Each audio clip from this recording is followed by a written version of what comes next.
Good morning. सुबह सुबह के 8 बज रहा है। कैसे आप लोग हैं? राहुल बाबू के वीडियो में स्वागत है। आप लोग राहुल बाबू के लिए आशीर्वाद दीजिए क्योंकि राहुल बाबू को खांसी बहुत ज़्यादा हो गया है और पूरा रात इतना परेशान हम लोग कर दिया है कि क्या बताएं। लगातार इसको भाप लगाए हैं, दवा उवा खिलाए हैं तो थोड़ा सा कुछ आराम है।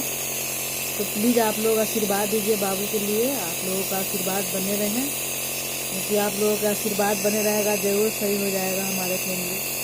क्योंकि हम लोग बहुत टेंशन में थे। इसे खांसी इतना हुआ है, पूरा रात हम लोग जगे रह गए हैं। बहुत ज़्यादा खांसी हो रहा था। आप लोग सभी फैमिली बाबू के लिए दुआ आशीर्वाद देते रहिए। हमारे फैमिली अभी बाबू को भाप लगा रहे हैं।